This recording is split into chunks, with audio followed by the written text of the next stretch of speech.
በመስቀል ላይ የተሰቀለው ኢየሱስ የአብ ምሳሌ ነው። አብን በሙላት የሚያሳይ ከኢየሱስ በፊት የነበሩት ካህናት፣ ነቢያት ኢየሱስን በሙላት አላሳዩም። ኤልያስ እሳት አውርዷል፣ እግዚአብሔርን በሙላት አላሳየም። ሙሴ ቀይ ባህርን እንደ ግድግዳ አቁሟል፣ እግዚአብሔርን በሙላት አላሳየም። ኢያሱ ዮርዳኖስን ከፍሎ ተሻግሯል፣ እግዚአብሔርን በሙላት አላሳየም።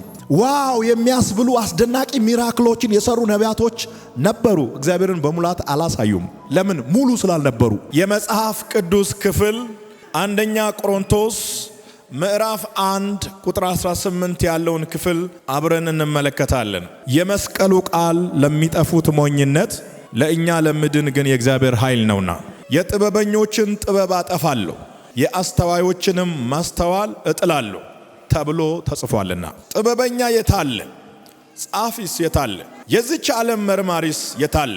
እግዚአብሔር የዚችን ዓለም ጥበብ ሞኝነት እንዲሆን አላደረገምን? በእግዚአብሔር ጥበብ ምክንያት ዓለም እግዚአብሔርን በጥበቧ ስላላወቀች በስብከት ሞኝነት የሚያምኑት ሊያድን የእግዚአብሔር በጎ ፈቃድ ሆኗልና። የትምህርት ርዕስ የመስቀሉ ቃል ለሚያምኑ የእግዚአብሔር ኃይል ነው። የመስቀሉ ቃል ኃይል ሆኖ የሚሰራው ለሁሉም ሰው አይደለም፣ ለሚያምን ብቻ ነው። የመስቀሉን ቃል አምኖ የተቀበሉ ሰዎች ሁል ጊዜ ከኃይል ጋር ይመላለሳሉ። እነሱን ኃይል ይከተላቸዋል። እስኪ አንድ ሰው ከኔ ጋር የመስቀሉ ቃል ኃይላችን ነው ይበል። የክርስቲያኖች ኃይል ገንዘብ አይደለም። የክርስቲያኖች ኃይል የሰው ጥበብ አይደለም። የክርስቲያኖች ኃይል ፍልስፍና አይደለም። የክርስቲያኖች ኃይል ኤክስፒሪየንስ አይደለም። የክርስቲያኖች ኃይል የመስቀሉ ቃል ነው። ዓለም የመስቀሉን ቃል ምን ይላል? ሞኝነት ነው ይላል። እኛ ጋስ የእግዚአብሔር ጥበብ ነው። እስኪ የእግዚአብሔር ጥበብ ነው በሉት። ሃሌሉያ! የመስቀሉ ቃል የእግዚአብሔር ጥበብ ነው። አንድ ሰው ኃይለኛ ለመባል አሸናፊ የሚለውን ስም ይዞ ለመገኘት ከሰራዊት ጋር መምጣት አለበት። በከባድ መሳሪያ መምጣት አለበት። ኃይሉን እያሳየ መምጣት አለበት። ጌታችን ኢየሱስ ክርስቶስ ሲመጣ ግን ደካማ ሆኖ ነው የመጣው። ባሪያ ሆኖ ነው የመጣው። የበታች ሆኖ ነው የመጣው። በረት ውስጥ ነው የተወለደው። ስም በሌለበት ትልቅ ስም ይዞ አይደለም የመጣው፣ ከታች ነው የመጣው። የመጣው ግን ከላይ ነው። ዓለሞችን ካለመኖር ወደ መኖር የጠራው አምላክ በዓለም ሲስተም ውስጥ አልፎ መጣ። ስለዚህ ዓለም የማይስማማበትን መንገድ እግዚአብሔር ፒክ አረገ። በሰው እጅ መሞት፣ እንደ ወንጀለኛ መስቀል ላይ መሰቀል ደካማነት ነው። እግዚአብሔር ግን በደካማነት ውስጥ ኃይሉን ገለጠ። እግዚአብሔር ዛሬም በዚህ መንገድ ይሰራል። የመስቀሉ ቃል ለሚያምኑ የእግዚአብሔር ኃይል ነው።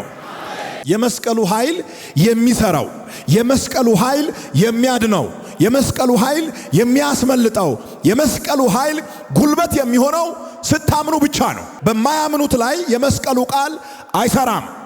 የማይሰራው ኃይል ስለሌለው አይደለም። የማይሰራው መስራት ስለማይችል አይደለም። የማይሰራው ደካማ ስለሆነ አይደለም። ሰውየው ስላላመነ ነው። በእኛ ላይ የሰራውስ ስላመንን ነው። አያችሁ፣ ያመኑትን ከመሬት አንስቶ በእግዚአብሔር ቀኝ አስቀመጠ። የመስቀሉ ቃል ፕሮሴስ አይደለም። ባመንክበት በዚያውኑ ሰዓት በክርስቶስ አማካኝነት የተገለጠው ጸጋ ለኔ ነው ስትል ይህ ጸጋ ከመሬት ወደ ላይ ያንሳፍፋል። የመስቀሉ ቃል የሚሰራው በሚያምኑት ላይ ነው። በማያምኑት ላይ፣ ልባቸውን ዘግቶ በተቀመጡት ላይ የመስቀሉ ቃል አይሰራም። የዓለም ታሪክ የሚያምነው በገደለው ላይ ነው የሚያምነው። ገዳዩ ኃይለኛ ይባላል። በእግዚአብሔር ዓለም ደግሞ ሟቹ ኃይለኛ ሆነ። እንዴት እንደተገለበጠ ያያችሁ። ማነው እስኪ መደነቅ ያለበት? እንደፈለጉ አድርጎ የገደሉት፣ ጀርባውን ደጋግሞ የመቱት፣ በጦር የወጉት፣ የእሾህ አክሊል አምጥቶ ጭንቅላቱ ላይ ያስቀመጡት፣ እየሳቁ እያዋረዱ የተናገሩት ነበረ።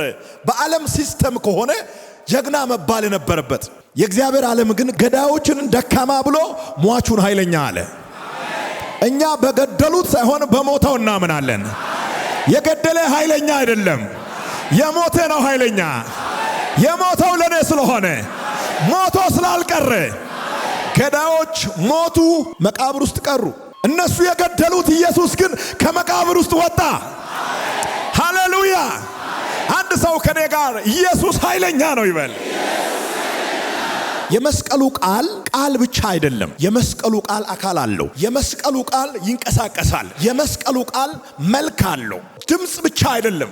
የመስቀሉ ቃል በነጭ ወረቀት በጥቁር እስክሪብቶ የተቀለመ ታሪክ ብቻ አይደለም። በሆነ ወቅት የተከሰተ ክስተት ብቻ ሳይሆን ስቲል ነው እስከ ዛሬ አክቲቭ ሆኖ የሚሰራ የእግዚአብሔር እውነት ነው። ሁለተኛው የመስቀሉ ቃል ለዓለም የተገለጠ የእግዚአብሔር ፍቅር ነው። እግዚአብሔር ምን አይነት አምላክ እንደሆነ፣ እግዚአብሔር ምን አይነት ደግ ጌታ እንደሆነ፣ እግዚአብሔር ይህንን ዓለም ምን ያህል እንደሚወድ በእጁ ይዞ ለፈጠራቸው ለሰው ልጆች ምን ያህል ክብር እንዳለው ፍቅሩን የገለጠበት ተግባራዊ ፍቅር ነው። በወረቀት የተጻፈና በአካል የተገለጠ ይለያያል። የወረቀት የተወሰነ ፐርሰንት ያሳምናል፣ በአካል የተገለጠ ግን 100% ያሳምናል። በዘፍጥረት ምዕራፍ 1 ላይ ይሁን ይሁን ይሁን ይሁን እያለ ሁሉንም ነገር አደረገ።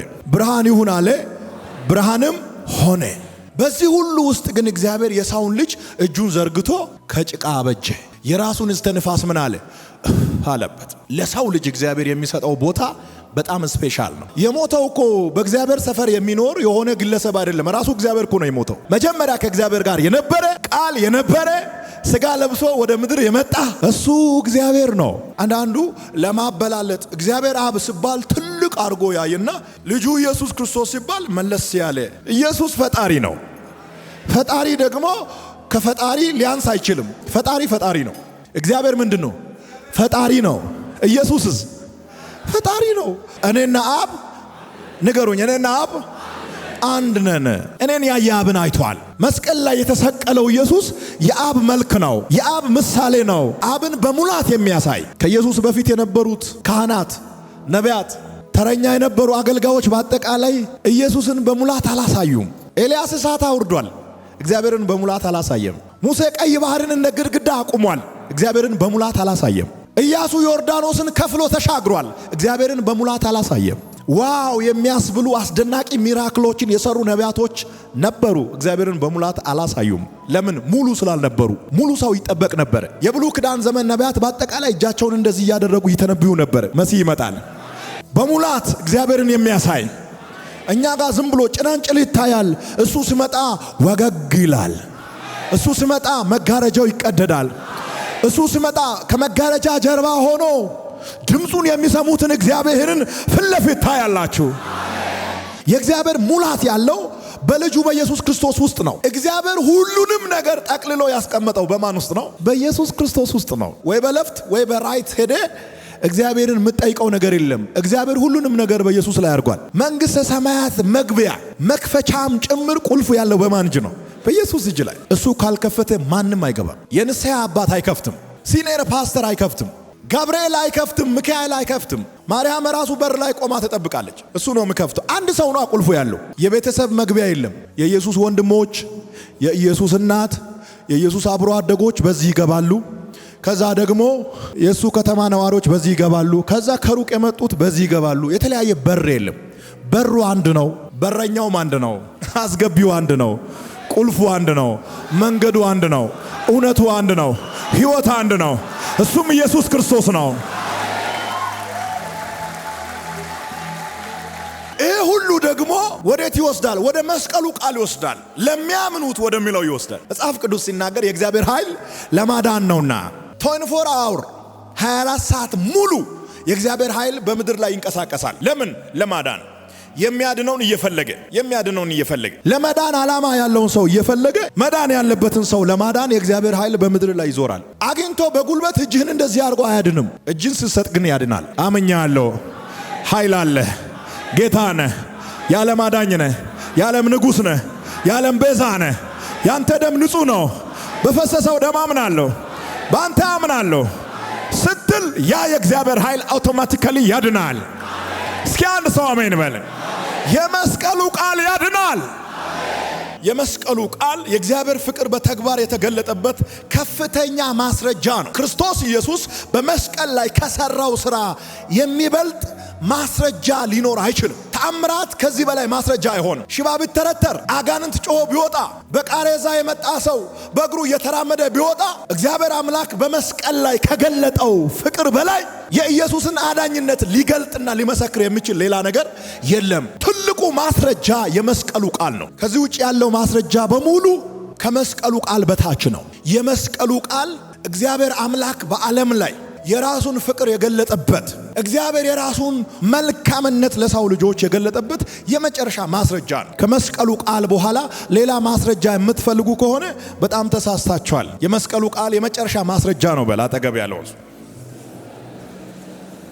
መጽሐፍ ቅዱስ እንደዚህ ይላል፣ ክርስቶስ ኃጢአተኞች ሳለን ስለኛ በመስቀል ሞቶ ፍቅሩን አሳየ። ገና ኃጢአተኞች ሳለን በመስቀል ላይ ሞቶ ፍቅሩን አሳየ። ጌታ እኮ አንድ ለጥሩ ሰው ቢሞት ሰውየው ጥሩ ስለሆነ ነው ይባላል። ለጨካኝ ሰው ሞተ። ለተንኮለኞች፣ ለገዳዮች፣ ለማይታዘዙት፣ ለአመፀኞች ሞተ። ምን አይነት ፍቅር ነው ይሄ? ከአእምሮ በላይ ነው። በጣም ለአንድ ትሁት ሰው ቢሞት ሰውየው ትሁት ስለሆነ ነው ለሱ የሞተው ይባላል። ለአንድ መልካም ለበጎ ሰው ቢሞት በጎ ስለሆነ ነው የሞተው ይባላል። ለጨካኞች ኢየሱስ ሞተ ገና ኃጢአተኞች ሳለን። ሮሜ ምዕራፍ 5 ቁጥር 8ን መያዝ ትችላላችሁ። ይህ ፍቅር ለተመረጡ ብቻ ሳይሆን ለዓለም ሁሉ የተሰጠ ነው። ሌላው የሚገርመው እግዚአብሔር ለዓለም ያሳየው ይህ ፍቅር ለተመረጡ ሰዎች ብቻ አይደለም፣ ለሰው ልጆች ሁሉ ይፋ የሆነ የእግዚአብሔር ፍቅር ነው። የሰው ፍቅር ለይቶ ነው የሚወደው። የእግዚአብሔር ፍቅር ለገዳዮች፣ የእግዚአብሔር ፍቅር ለአጥፊዎች፣ የእግዚአብሔር ፍቅር ለጨካኞች፣ የእግዚአብሔር ፍቅር በጨለማ ለተዋጡት የሚያደርጉትን አያውቁምና ይቅር በላቸው። ኢየሱስ ድንቅ ነው። የኢየሱስን ፍቅር አለማሰላሰልም ማሰላሰልም በራሱ ከባድ ነው። በሰው አእምሮ ማሰብ ስትጀምር ወደ እብደት ይወስዳል። እንዴት አርጌ ነው ይሄን ካልኩሌት አርጌ የምትላው? ቆይ እንዴት ነው የሞተው? እንዴት ነው የተሰቀለው? ለምንድን ነው የተሰቀለው? ለማን ነው የተሰቀለው? እንዴት ከላይ አምላክ ሰው ሆኖ መጣ ከዛ እንዴት ተሰቀለ ምናምን የሚለው ካልኩሌሽን መስራት ስትጀምር አእምሮ ወደ ማበድ ይሄዳል። ምንም አይነት ካልኩሌሽን አልሰራም በቃ ብለ ብርድ ልብስ ውስጥ ገብተ ብተኛ ህሊና ደግሞ ይጠይቃል፣ እንዴት ዝም ትላለህ ይላል። ሁለቱም እኮ ችግር ነው። ማሰብም አለማሰብም ከአእምሮ በላይ ነው። ኢየሱስ ከሰው ሁሉ እውቀት ከፍ ያለ እውቀት ነው።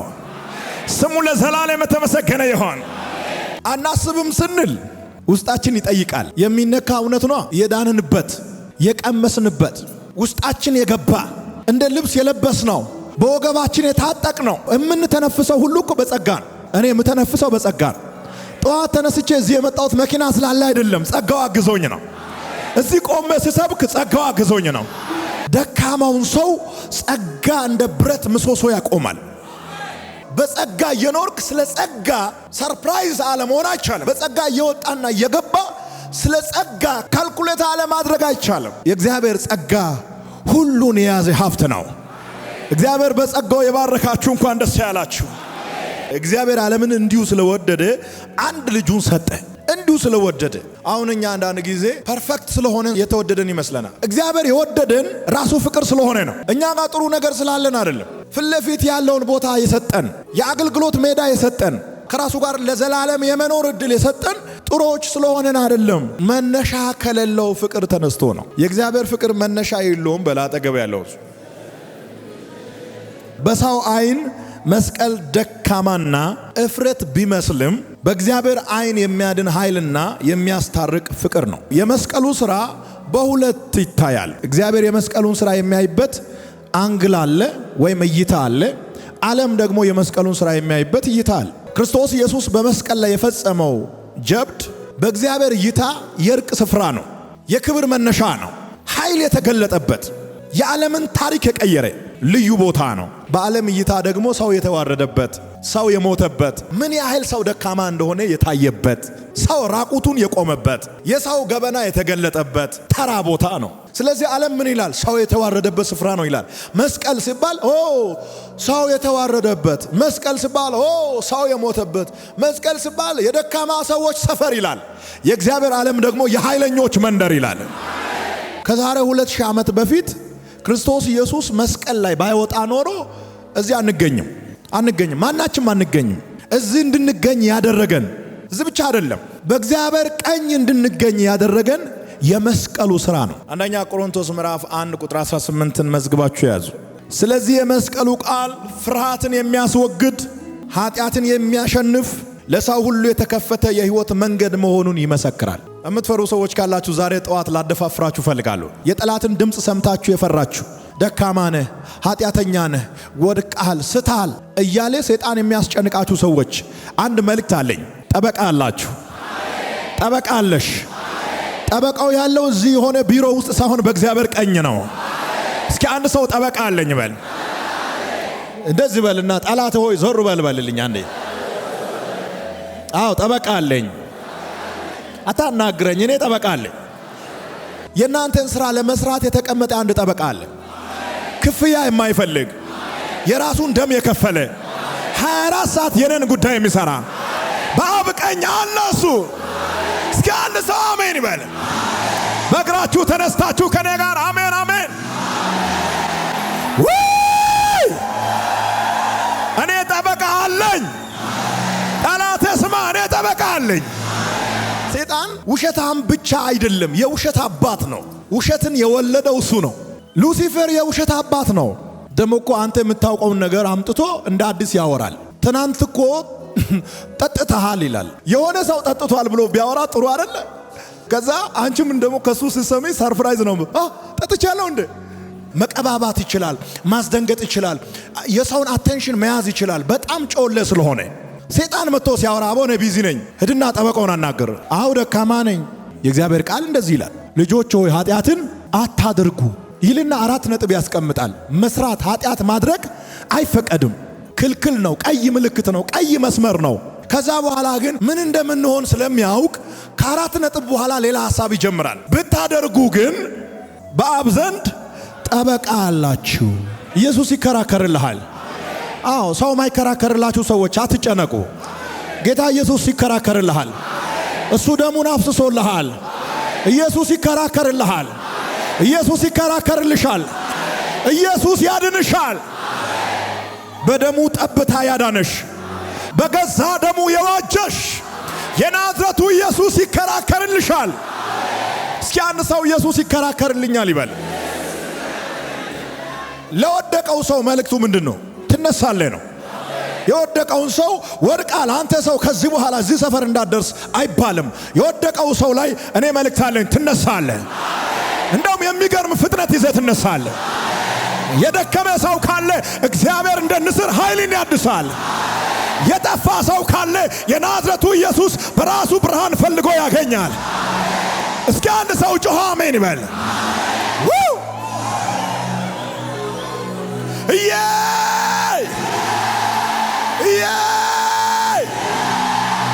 አለ ኢየሱስ በመስቀሉ ኃጢአት ተፈርዶ ሰው ከእግዚአብሔር ጋር ታረቀ። በመስቀል ላይ የተፈረደው ኢየሱስ አይደለም፣ ኃጢአት ነው።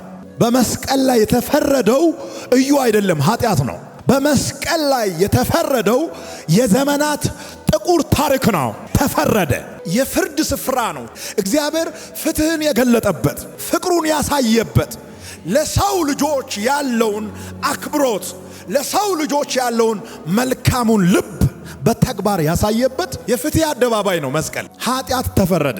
የናዝረቱ ኢየሱስ በቀራንዮ መስቀል ላይ ተሰቅሎ የሰራው ሥራ፣ በኃጢአት ላይ ያሳየው ፍርድ ቀላል አይደለም። ከአዳም ዘመን ጀምሮ የነበረውን የኃጢአት ክርክር በአደባባይ መዝገቡን ዘግቶ ወደ መዝገብ ክፍል የመለሰበት፣ ኃጢአት እንዳይነሳ አድርጎ የደበደበበት፣ ኃጢአትን ሰብሮ ሞትን ሽሮ ኃጢአት ሁለተኛ ተነስቶ በሰው ላይ ክስ እንዳይመሰርት መዝገቡን ዘግቶ ወደ መዝገብ ክፍል የመለሰበት ልዩ ታሪክ ነው የመስቀሉ ቃል። ጌታ ኢየሱስ ክርስቶስ ከአዳም ዘመን ጀምሮ የነበረውን የኃጢአትን ታሪክ ደምስሶ ኃጢአት በሰው ልጆች ላይ የመሰረተውን የክስ መዝገብ በራሱ ደም ዘግቶ መዝገቡን ወደ መዝገብ ክፍል ከመለሰ በኋላ 3 ታላላቅ ነገሮችን አሳየ። የመጀመሪያው በአደባባይ የእግዚአብሔር ፍቅር ተገለጠ። ሁለተኛው ሞት ተሸነፈ። ሶስተኛው ተስፋ ተወለደ። ኢየሱስ በመስቀል ላይ ከመውጣቱ በፊት የነበሩ ሰዎች፣ በሕግ ብቻ የሚተዳደሩ ሰዎች ተስፋ የላቸውም። ፊታቸው ፈካ አይልም። ለምን? ሕግ ስለሚገላቸው። ድንገት የሆነ ነገር ውስጥ ከገቡ ስለሚቀሰፉ ውስጣቸው ላይ ሰላም የለም። ፊታቸው እንደኛ ፊት አልነበረም። ደስታ በውስጣቸው ላይ የለም። ተስፋ አልነበራቸውም። ሲበሉ ምን ያደርግልኛል? ማታ ሊሞት እችላለሁ። እራት እየበሉ ምን ያደርግልኛል? ነገ ጠዋት ሊሞት እችላለሁ። ሕግ ይገላላ። በሞት ውስጥ ነው ያሉት። ምህረት የላቸውም፣ ይቅርታ የላቸው።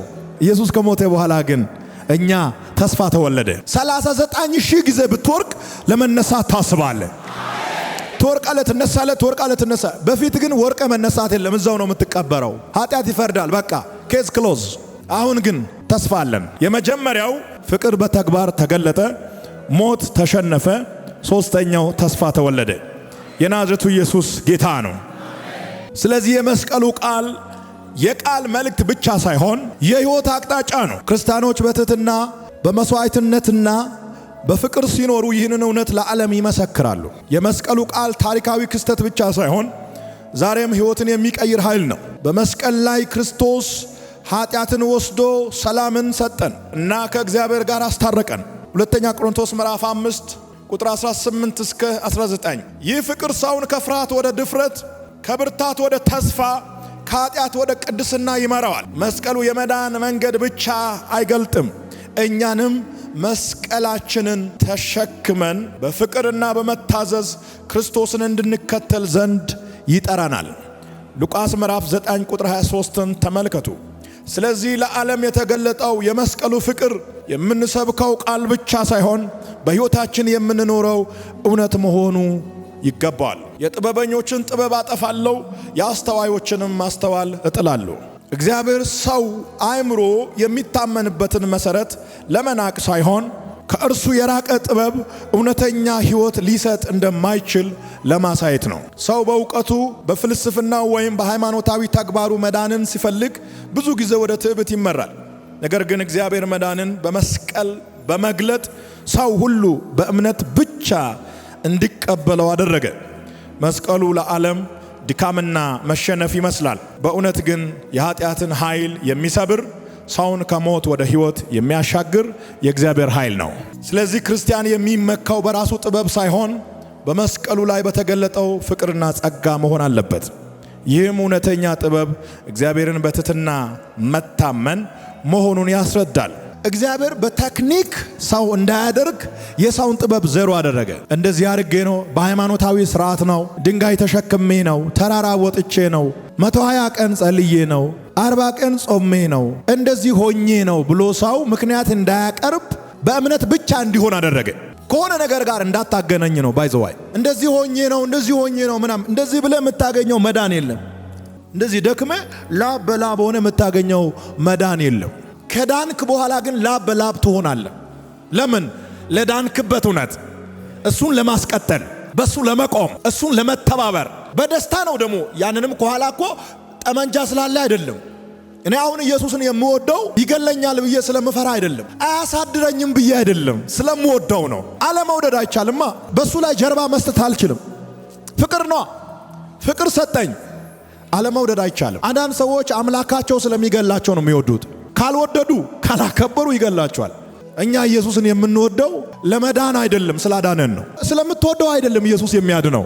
ኢየሱስን የምትወደው ስለ ዳንክ ነው። አዳኘን ወደዋለሁ። እስኪ አንድ ሰው ከኔ ጋር አዳኘን ወደዋለሁ ይበል። እምነት በመጽሐፍ ቅዱስ መሰረት ሲታይ የማይታየውን በእግዚአብሔር ቃል ላይ ተመሰርቶ መታመን ነው። ዕብራውያን ምዕራፍ 11 ቁጥር 1 ሶስት ነገሮችን ስለ እምነት ልናገርና ልጨርስ። የመጀመሪያው እምነት ከልብ ይጀምራል። ከመኪና አይጀምርም፣ ከቤት አይጀምርም፣ ከትዳር አይጀምርም። እምነት ከጎረቤት አይጀምርም። እምነት ከዶክትሬት አይጀምርም። እምነት ከሆነ ነገር አይጀምርም። እጃችሁ ላይ ካለው ዶክመንት አይጀምርም። እምነት ከልብ ይጀምራል። ከልብ ይጀምራል። ሁለተኛውስ በቃል ይገለጣል። በቃል ይገለጣል። የሚያምኑ ሰዎች እምነታቸውን በልባቸው ላይ የጀመረውን ልባቸው ውስጥ ያለውን የእምነትን ኃይል ደረጃ 2 ላይ ሲደርሱ በቃላቸው ይገልጣሉ። ሶስተኛውና የመጨረሻው በተግባር ይታያል፣ አካል ያገኛል። የመጀመሪያው በልብ ይጀምራል፣ ሁለተኛው በቃል ይገለጣል፣ ሶስተኛው በተግባር ይታያል። ይሄ የእምነት ባህሪ ነው። እግዚአብሔር ባርካችሁ። መልእክቴን ጨርሻለሁ።